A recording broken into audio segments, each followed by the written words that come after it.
Hello people, welcome to sleepy classes.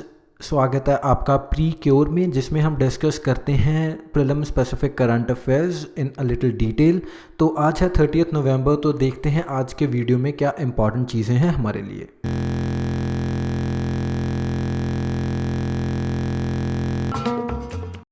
आज के जो 4 इंपॉर्टेंट टॉपिक हैं हमारे लिए, फर्स्ट वन इज़ पीसा, फिर किम्बरले प्रोसेस को देखेंगे, उसके बाद एनबीएफसीज़ के बारे में जानेंगे एंड फाइनली देखेंगे नीपा वायरस की डिटेल्स। तो स्टार्ट करते हैं पीसा, जो कि सोसाइटी या एजुकेशन के पॉइंट ऑफ व्यू से बहुत इंपॉर्टेंट है हमारे लिए। तो PISA is programme for international student assessment, जिसको इशू करते हैं OECD, organisation for economic corporation and development. ये एक ट्राई एनियल इंटरनेशनल सर्वे है, यानी 3 साल में एक बार आता है एंड ईयर 2000 ऑनवर्ड स्टार्ट हुआ है। इसमें इसके थ्रू बेसिकली क्या करते हैं, इवेल्युएट करते हैं एजुकेशन सिस्टम्स को world wide by testing the skills and knowledge of 15 year old students. तो 15 साल की जो एज के बच्चे हैं, उनके स्किल्स एंड नॉलेज के बेसिस पर हर जो भी मेंबर कंट्रीज़ हैं, जो पार्टिसिपेटिंग कंट्रीज़ हैं, उनके एजुकेशन सिस्टम को इवेल्युएट किया जाता है।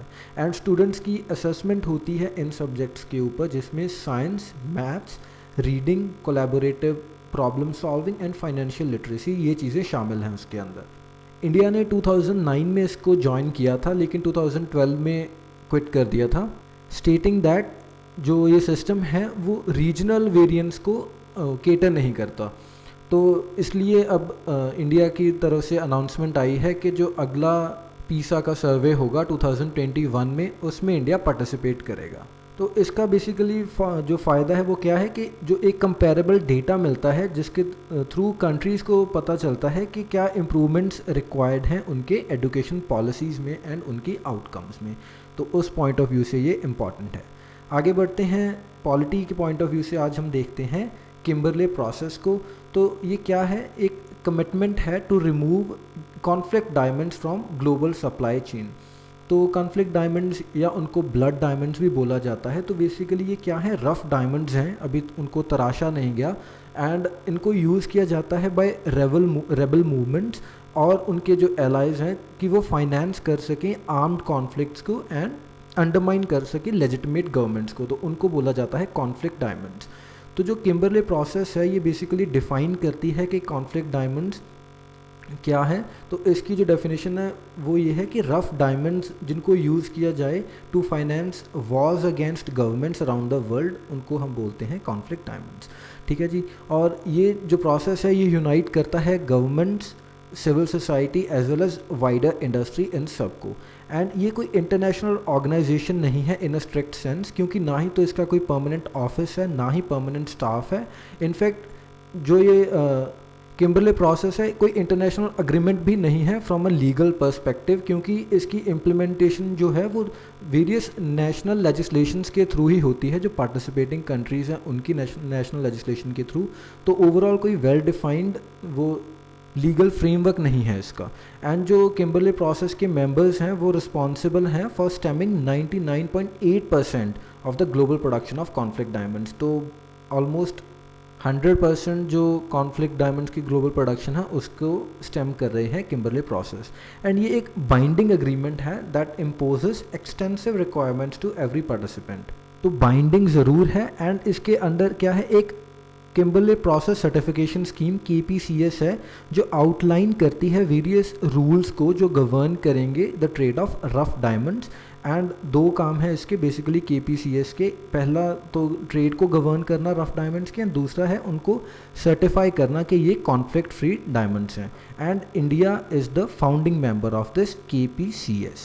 इसके बाद इकॉनमी के पॉइंट ऑफ व्यू से हमारे पास है आज NBFCs। तो ये बेसिकली क्या है, रजिस्टर्ड कंपनीज़ हैं under the companies act 1956, and ये एंगेज्ड हैं in business of loans and advances, shares की एक्विजिशन हो, चाहे स्टॉक्स हो, बॉन्ड्स, या हायर परचेज इंश्योरेंस बिजनेस हो, और इवन चिट फंड्स हो।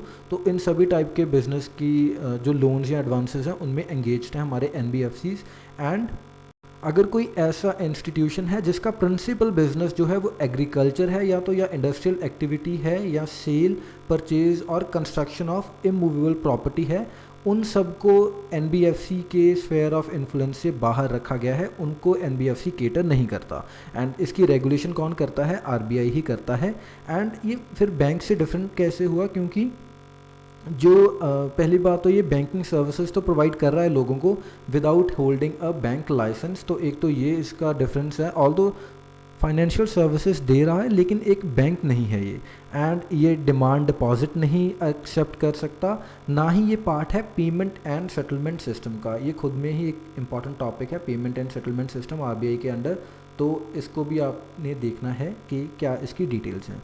मोरओवर ये चेक इशू नहीं कर सकता drawn on itself.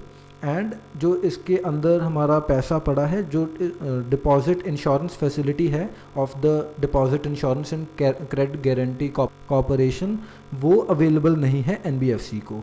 And moreover इसमें फॉरेन इन्वेस्टमेंट जो है वो 100% तक अलाउड है। तो ये कुछ डिफरेंस है इसका फ्रॉम द बैंक्स। आगे बढ़ते हैं, हेल्थ के पॉइंट ऑफ व्यू से आगे हम देखते हैं नीपा वायरस। तो ये क्या है? एक जूनोटिक वायरस है, यानी एनिमल से ट्रांसफ़र होता है ह्यूमंस को। And it can be transmitted through even contaminated food या डायरेक्टली बिटवीन पीपल। तो मोड्स ऑफ ट्रांसफ़र हमने देख लिया। जो इसका फर्स्ट आउटब्रेक हुआ था वो मलेशिया में हुआ था। एंड ऐसा माना जाता है कि unprotected exposure to secretions from the pigs, तो पिग्स के सिक्रीशंस की वजह से अनप्रोटेक्टेड एक्सपोजर लोगों ने फेस किया, एंड इस वजह से the people got contaminated with the Nipah virus. And या फिर unprotected contact with the tissue of a sick animal. तो ये दो कारण बताए जा रहे हैं जिसकी वजह से जो पहला आउटब्रेक हुआ था मलेशिया में नीपा वायरस का। एंड जो इन्फेक्टेड पीपल हैं उनमें ये कॉज करता है अ रेंज ऑफ इलनेसेस, जैसे एसिम्प्टोमेटिक इन्फेक्शन या acute respiratory illness and even fatal encephalitis. तो ये सब टाइप के डिजीज़ हो सकते हैं। एंड जो इसका सिवियर डिजीज़ ये कॉज कर सकता है even in animals such as pigs and fruit bats. ठीक है जी, तो फ्रूट बैट्स भी इसके इन्फ्लुएंस में आ सकते हैं। एंड जो इसके मेन टेस्ट हैं डायग्नोसिस के या डिटेक्शन के, वो हैं real time polymerase chain reaction test RT-PCR from bodily fluids and antibody detection via enzyme linked immunosorbent assay, यानी जो एलिजा टेस्ट है। तो ये दो टेस्ट हैं जिनके थ्रू हम डिटेक्ट कर सकते हैं कि क्या नीपा वायरस से कोई पर्सन इन्फेक्ट हुआ है या नहीं हुआ। एंड करंटली कोई ड्रग्स या वैक्सीन नहीं है नीपा वायरस इन्फेक्शन के स्पेसिफिक। ऑल्दो जो WHO है, उन्होंने आइडेंटिफाई किया है इसको अ प्रायोरिटी डिजीज़। तो आपको दोस्तों जानना है कि प्रायोरिटी डिजीज़ क्या होता है। ठीक है जी। एंड मोर ओवर इन दो टेस्ट के बारे में भी आप खुद से सर्च कर सकते हैं, RT-PCR and ELISA. So that is all for today. मिलते हैं मंडे को। Bye bye.